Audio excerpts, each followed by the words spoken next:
So it's been a big day in UK politics, big cabinet reshuffle. Just want to say a few words on that. The biggest development, of course, is the transition in the Foreign Office. Dominic Raab's been Foreign Secretary for just over 2 years now. Was. And his demotion is sort of the big story from this reshuffle, I would say. Uh, just a few personal thoughts on Raab. I think that until the Afghanistan controversy, he was actually quite a decent foreign secretary.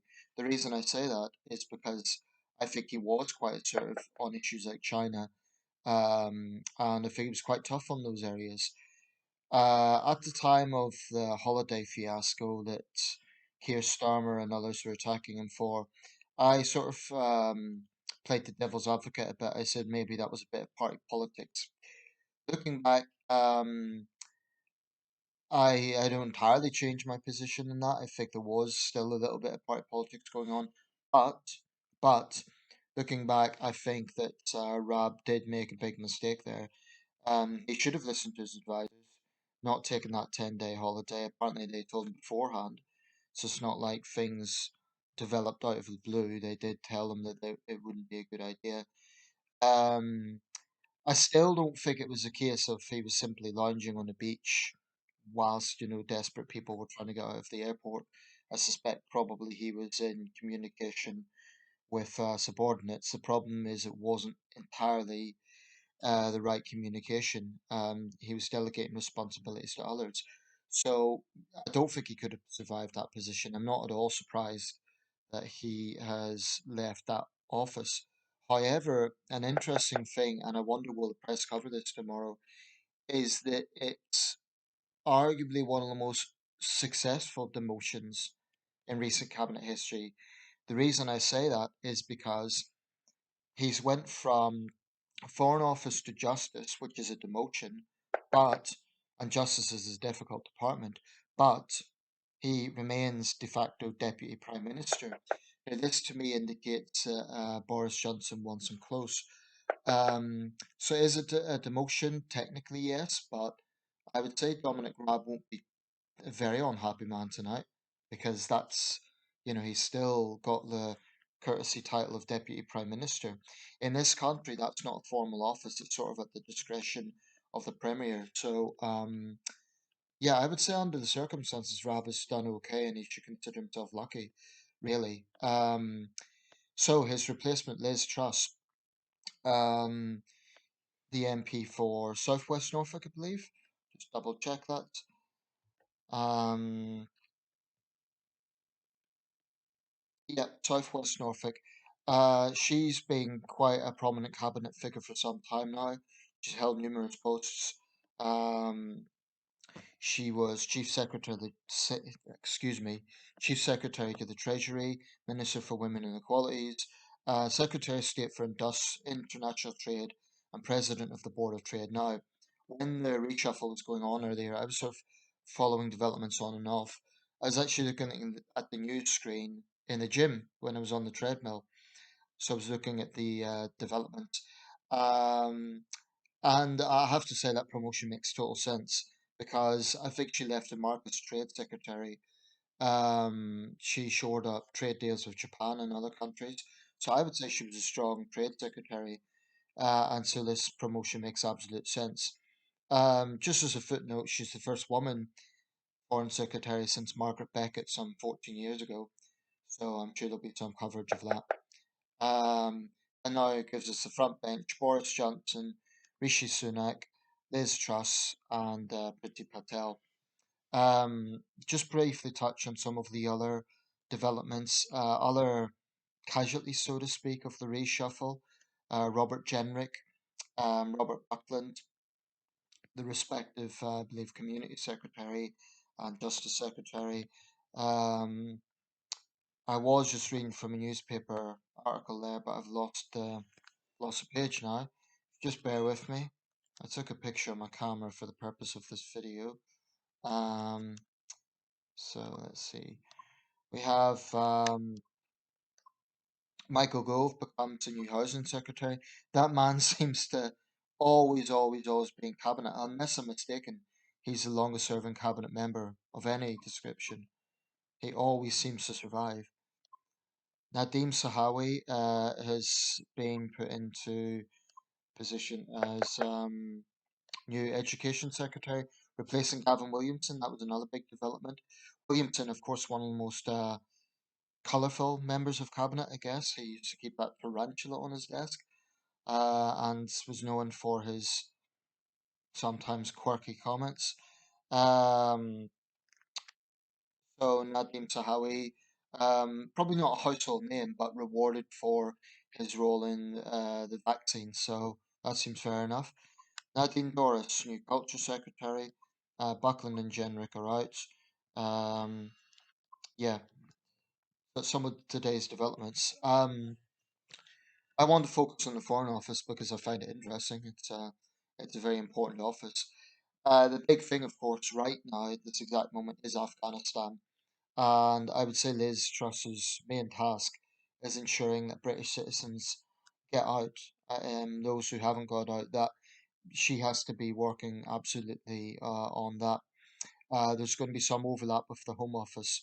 So with Priti Patel, she's really going to have to be prioritizing that. I'm sure she is. Because those scenes at Kabul were horrendous.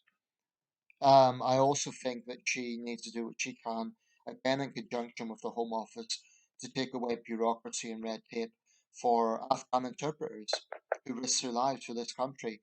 I mean, this business of having to wait for 5 years, they literally cannot wait 5 years. Their lives are at stake. Um, so that should be a priority. Um, Outside of that, China, I would say at the moment is always a priority with the Foreign Office, and I hope she continues the robust stance that her predecessor had, because we cannot trust China.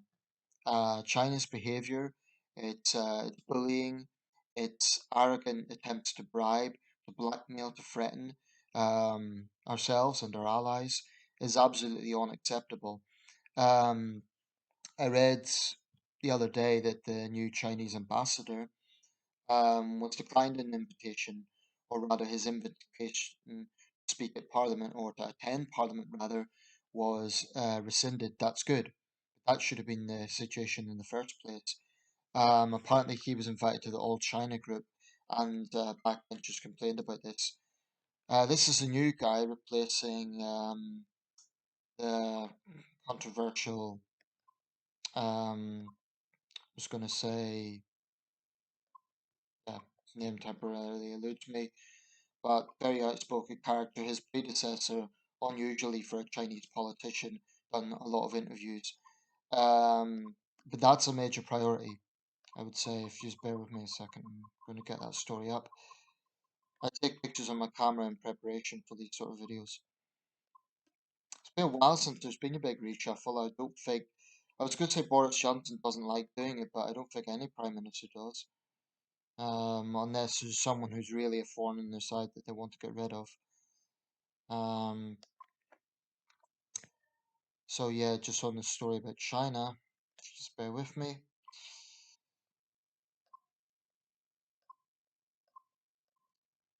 So I do think it's a major priority. I think we need to push along with our allies for China to be transparent in the origins of COVID.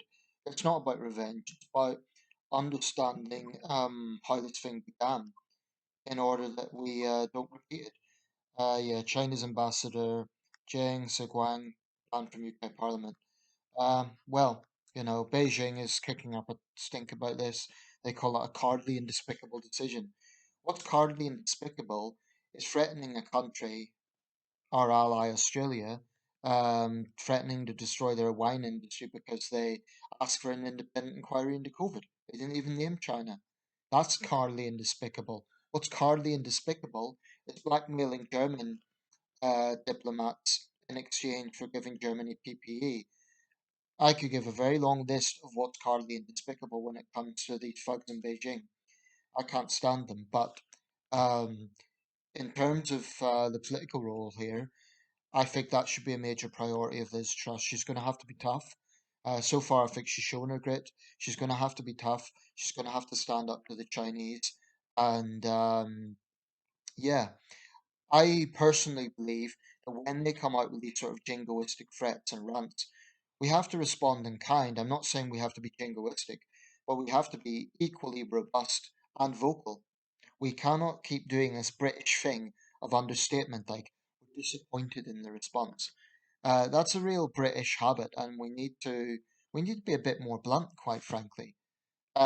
Diplomacy has its place for sure, but I really do believe that when it comes to China, we need to speak plainly, uh, and let these Chinese state mouthpieces have their little rants. Um, Xinhua, Global Times, etc. They're going to mouth off. Let them. It shows the true ugly face of the Chinese Communist Party. We have to defend our allies. For example, right now, Canada has rightly accused China of engaging in hostage diplomacy. That's what we're doing. That's what they're doing. So we need to back our allies 100%. Whatever differences we may have, which are minor, that's the point. They are minor compared to our differences right now with Beijing.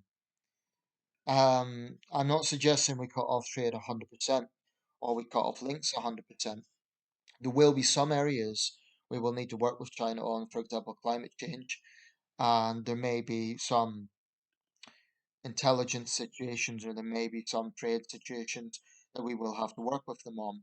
I think one misconception about China in recent years is that it's this giant, unstoppable monolith that just, everyone just has to pander to them, because they're so powerful we can't stand up to them. I think that's wrong. China is very powerful. It is very confident, at least on the surface. I do think there's some signs of lacking confidence. I mean, the way they lash out isn't necessarily a sign of confidence. Powerful, yes, but there are internal tensions going on within China that the CCP would like to cover up.